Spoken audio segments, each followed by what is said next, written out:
तो हज़रत उमर रज़ियल्लाहु अन्हु ने उस इल्जाम लगाने वालों को बुलाया उनके ऊपर वो उन्होंने हद कायम की और उनको कोड़े लगाए कि तुमने जब अपनी आंखों से करता हुआ देखा ही नहीं है, एक गवाह उनके पास ऐसा साबित नहीं हुआ, तो तुमने इल्जाम क्यों लगाया। तो इसके ऊपर इल्जाम लगाने वालों को हमेशा सजा मिली है, जिसने जुर्म किया ना उसको कभी सजा नहीं मिली। अब अगर बिल फर्ज अब हम दूसरी तरफ चले जाएं, लेट्स से कि 4 बंदे देख भी लें, एक बंदा बुराई कर रहा है, 4 ने देख भी लिया, गवाही भी दे दी, तो इसका मतलब है कि वो औरत वो मर्द इस कदर बेहया हैं, इस कदर गलत हैं, इस कदर फहाशी और उरियानी को प्रमोट करने वाले हैं कि उन्होंने पूरी सोसाइटी, पूरे मुआशरे, पूरी फैमिली की और अपनी इज्जत की, लोगों की इज्जत की, औरत की इज्जत की, मर्द की इज्जत को उन्होंने इस हद तक डैमेज किया है कि उनकी सजा तो इससे भी ज्यादा बनती है, उनकी सजा तो इससे भी ज्यादा बनती है। अब देखें कुफर में, यूरोप अमेरिका में अगर कोई औरत रैप का इल्जाम लगा दे तो उसको उम्र कैद सजा हो जाती है, हमारे यहाँ भी ये उम्र की कैद है। तो इसमें तो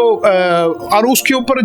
सारे झूठे इल्जाम, तो ये इस्लाम को बदनाम करने के प्रोपेगेंडा होते हैं। तो इसलिए इस्लाम को बड़ी डीपली समझना चाहिए, ऐसी सुनी सुनाई बातों पे कानों में कच्चा होकर इस्लाम से कभी बदजन नहीं होनी चाहिए।